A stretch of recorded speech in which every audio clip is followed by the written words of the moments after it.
Hindi ako si Mon. Ako si Marlon. Pero nasa Australia tayo ngayon. Shoutout nga pala sa kaibigan ko na si Chef Martin Lucas. Mag-ingat ka dyan. See you soon! Kaya tara, samahan niyo ako dito at mamamasyal tayo sa Sydney. Dito nga pala kami tumuloy sa Kit Hotel. Malapit nga lang pala ito sa Darling Harbour. Konting kembot lang at nandun ka na. At syempre, yan nga pala ang tinulungan namin dalawang magkapatid. Ayos na ayos. Pinili na lang namin maglakad para mas masaya. Syempre, nandito tayo. Papunta sa Darling Harbour. So yan guys, kitang-kita nyo naman. At syempre, tingnan muna natin ang outfit check. Geng-geng. At dahil last day na namin dito sa Sydney, kailangan na talagang pumasyal. Kumain daw muna kami dahil magtatanghali na. Dito nga pala, sa Lee's Dumpling. Andyan na nga pala ang kapatid ko sa loob. Kaya dumiretso na agad ako. So yan guys, ang loob nila. At ayun naman, ang aking kapatid. Siyempre, pipili na tayo ng order. Hahanap tayo ng masarap. At ito nga pala, ang napusuan ko. Grabe, napakalaki ng serving. Kaya talaga namang mabubusog ka. At syempre, naandyan din ang Xiaolong Bao. Grabe, napakasarap nito. At tinikman ko na ang noodle soup. Grabe, sabaw pa lang. Panalong panalo na. May kasama nga palang beef yan at saka tofu. At sinunod ko na ang Xiaolong Bao. Ayun, patay. Mainit pala. Kaya syempre, take 2. At eto, tikman na natin. Grabe, napakasarap talaga. Lalo na yung sabaw sa loob niya. At dahil may lakad ang kapatid ko, syempre, mamamasyal muna ako mag-isa. So guys, nandito tayo sa Westfield. Punta tayo sa St. Mary's Cathedral.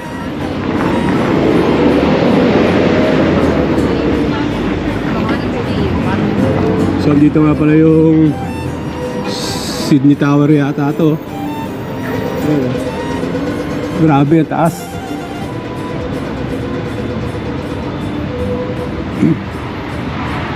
Tapos dito papuntang St. Mary's Cathedral. Yun siya oh.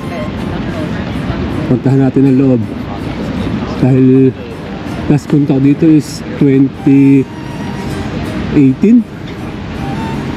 Ngayon 2025, babalikan natin to. Ganda dito. At eto nga pala ang isa sa magandang spot dito. Tamang-tama ang kumuha ng litrato. At eto, ang labas ng St. Mary's Cathedral. Grabe, napakaganda talaga nito. Kaya dapat talagang puntahan mo pag nagawi ka dito sa Sydney.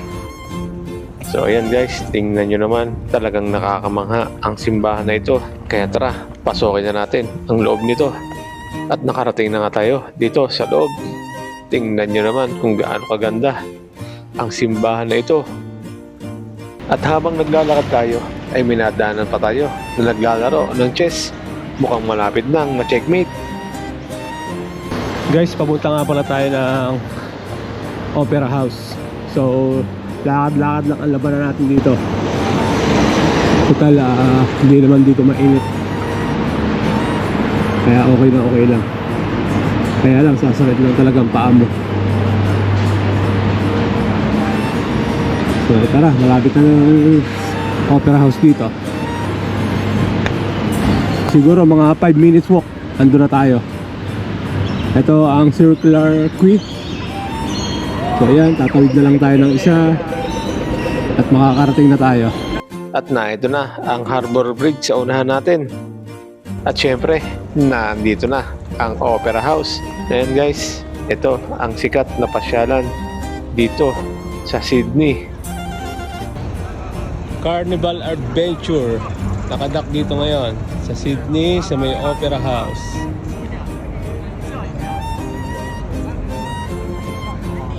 Opera House, syempre, nandito tayo.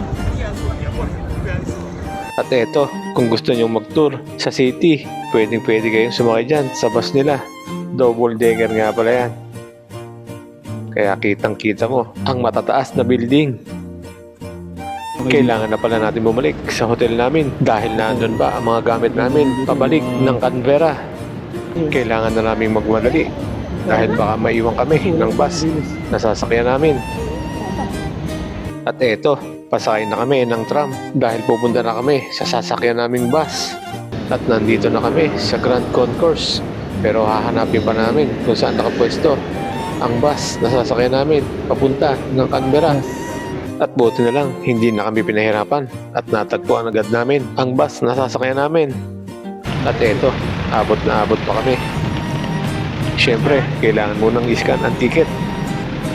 At guys, yan nga pala ang driver namin, babae, yung nakaputi. Solo nga lang pala yan, kaya siya lahat ang magkakarga ng mga gamit yan. At siyempre, napakatibay din niya mag-drive dahil may 3 oras ang biyahe namin dito. Listen, I'll just get you to pop those just in there. Mind your head. Thank you. Take this on board or you want to put it in there? Okay, put it next to it. At siyempre, ako na naglagay ng mga gamit namin. Kahit pa paano, makatulong tayo. At ito, pasakay na nga pala tayo ng bus. Magkatabi nga pala kami ng upuan. Nakakapagod maglakad, pero sulit na sulit naman dahil nakapasyal ulit tayo dito sa Sydney. Kaya maraming salamat sa aking kapatid. At sa wakas, nakaupo na rin tayo matapos ang mahaba-habang lakaran.